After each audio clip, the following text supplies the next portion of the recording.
Hello everyone, my name is Leah Fournier, and I am a Master of Public Health candidate at the University of New England, and this is my research proposal for GPH 719 Research Methods presentation.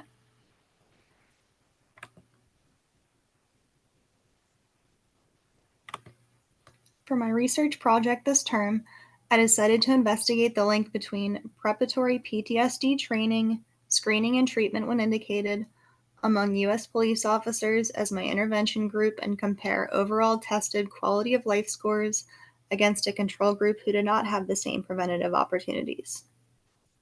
This is further broken down into a PCOT framework, wherein our population of interest is U.S. police officers with a minimum of 5 years on the job as a measure of repetitive exposure to traumatic scenarios, and a proposed intervention of mandatory training, screening, and potentially treatment for those individuals when indicated. As it would seem logical that most types of preparation will have a positive impact on reducing manifestation and symptomatology, no set-aside comparison group is slated to avoid the potential for unethical research protocol. Instead, as enough pre-existing data exists in the literature on officers who have not received mental conditioning training, as only 38% of departments report having direct preparatory program accessibility, we plan to draw from existing literature and then match respondents within an area of similar demographical composition for maximal generalizability. Additionally, I believe it is important to note that all first responders are 13% more likely to experience PTSD throughout their career, and police officers in particular are, within an average 30-year career, exposed to approximately 200 truly unsettling events, further tipping the mental wellness scale against them. This is why our projected outcome goal, shooting for a 15% reduction in PTSD manifestation and at least a 10% increase from baseline in life satisfaction scores, is so important.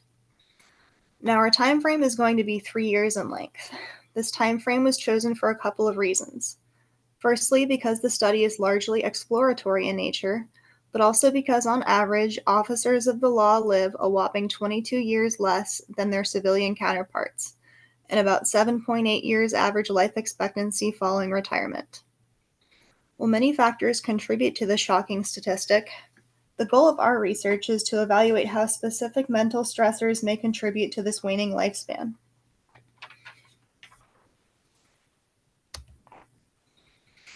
Because so little research has been done on this topic in the past, I believe a mixed methods, community-based approach to be the best fit for a community's need for maximizing data collection while fostering a stigma-reducing environment by surrounding study participants with caring community members who fit the public health mission of health equity for all.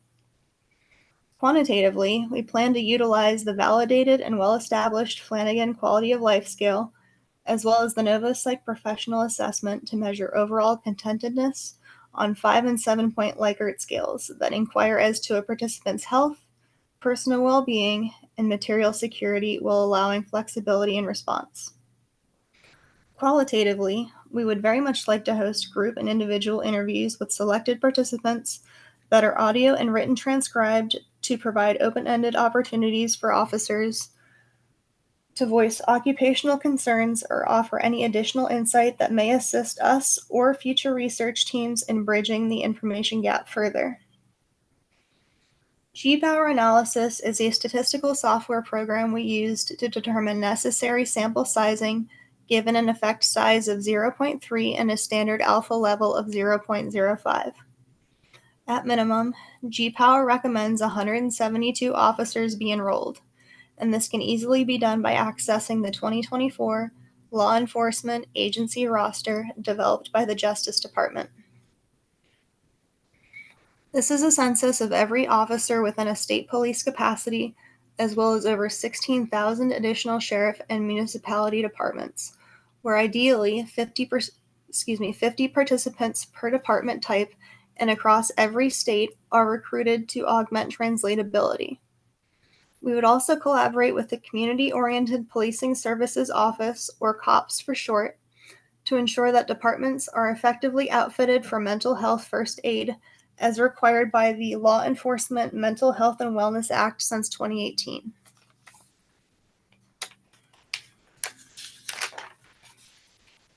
Participants who accept study invite via random stratified sampling shall be involved in open and honest communication throughout the study to ensure that selected officers feel comfortable signing informed consent forms. Officers will be reminded often about voluntary participation and offered the opportunity to ask any additional questions or withdraw from the study at any time. Additionally, IRB approval shall be obtained prior to any interventional implementation and data coded appropriately so that chances of personal data leakage remain minimal, as access to uncodified data will also be restricted to direct contact members of the study team only. Once research has been completed, statistical analysis will be performed on all collected data and relevant results widely disseminated through not only the Department of Justice, but also through popular occupational news sources such as the Blues and police magazines.